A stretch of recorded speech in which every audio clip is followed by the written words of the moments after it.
Well, guys, although DeMar's perfect debut got spoiled by the Warriors putting up 28 threes on 54% shooting, do not worry, because Mike Brown is going to have this team turned around for our rematch Friday night.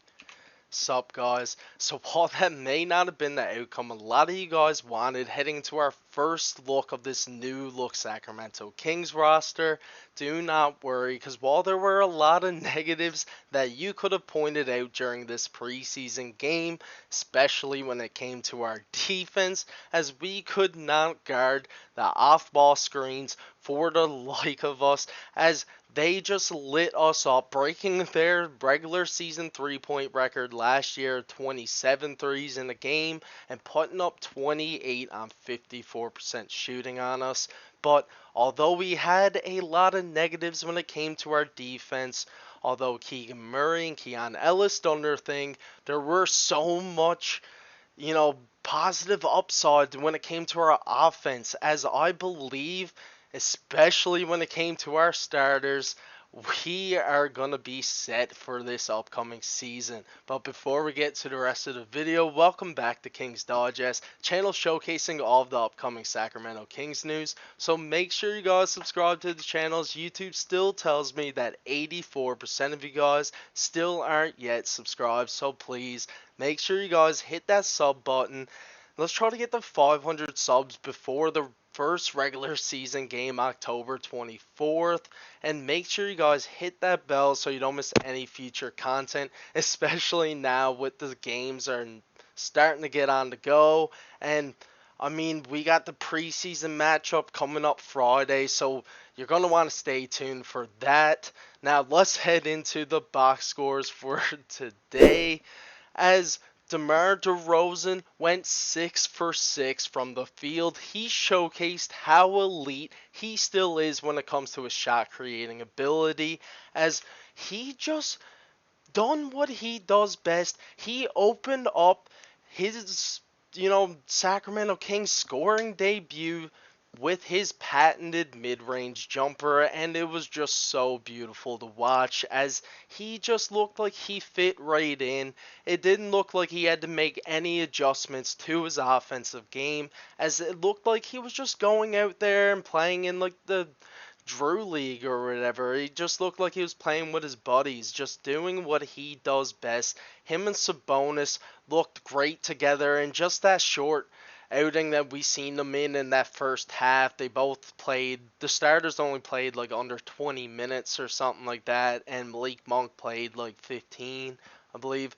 But in that short outing from them, he's seen so much, potential to what this season could look like, as our offense looks unguardable at times. Like, especially, a lot of people were questioning DeMar DeRozan's fit, and I bet they are laughing now with this debut, as Debo just looked at home, as he is back at home, so I bet that is a big reason to why he just looks so comfortable out there. And this transition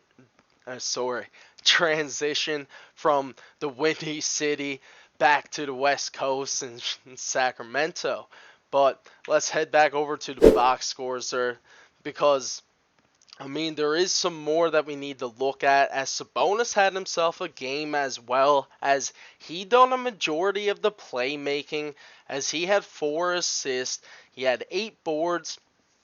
But a thing that stood out to me, and it was something that I expected to look for in this game, was Sabonis expanding his range, as Mike Brown stated in an interview that he wanted, and he stated in an interview during this game too. He was, interviewed midway through the game. I believe it was like after halftime or before halftime, and he did state that he wanted Sabonis to try to put up 3 to 4 3-point attempts per game, just to try to expand his range a little bit more. Although Sabonis never put up any threes this game, as I expected him to put up at least a couple. We're definitely going to be seeing at least 1 or 2 from him next game for sure. But he did knock down 3 deep twos that actually, with his footwork, and he's in that triple threat, and he gets the defense guessing on what he's going to do, because he is pretty lethal when it comes to his driving, as he can just use his body to bully players in the post. But when he got defenders guessing in that triple threat and he knocks down that midi, it's almost lights out every time. And Sabonis had himself a great game, and he's just going to do what he does, as he is just as consistent as what DeMar DeRozan is, and that's going to be great, as we got two of the most consistent superstars in the league, as they're going to continue to do what they do night in and night out, without a doubt. And I mean, it's just whether or not the other players are going to step up. As we look back over at the box scores, Keon Ellis did do his thing defensively, as he did, guard up on Steph Curry a bit. He got himself an off-ball steal, reading the passing lanes. Keegan Murray showcased some phenomenal defense, as he clamped up Steph Curry, absolutely had him stuck. He was walking, dribbling to the corner, didn't know what to do. He drove baseline, almost turned it over. And it was just insane to witness Keegan Murray taking that next step. But this is something that we're going to witness more this season. It is just going to be great, and I'm so excited to see that. Now, don't worry about him not hitting a three this game.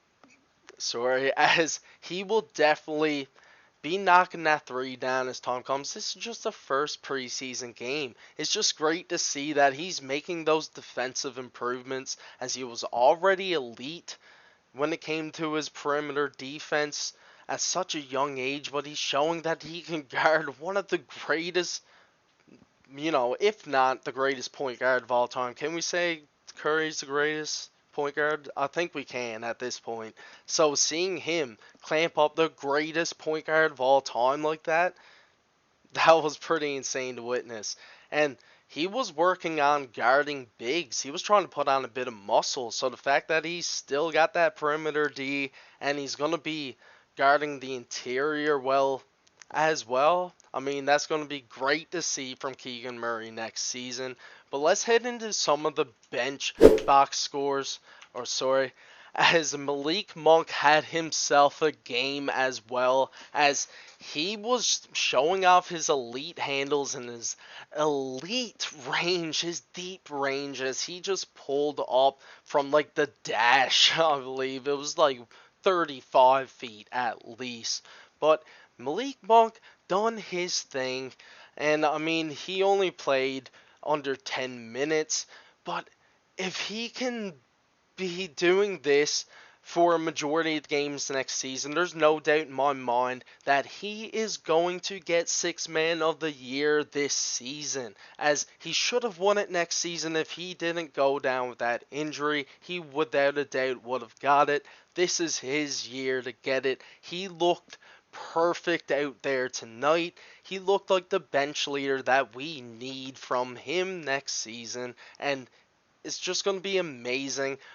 Remember, guys, this is just preseason, and we have a lot of our players out with injuries, but I just want to point out that a couple of guys did step up, including Isaac Jones, as he was an undrafted player this year who came in, and Mike Brown expects a lot from him, as he is like a bigger frame who got a decent amount of potential and offensive skill sets, as he put on a bit of a show, as he absolutely denied one of the Golden State players at the rim, an insane block. That was crazy. Although he took a few, strange shot attempts, questionable shot attempts, that's only going to come with time. This is preseason. That's his time to make those type of mistakes. But without a doubt, Mike Brown is definitely liking what he's seeing from Isaac Jones, and definitely Mason Jones as well.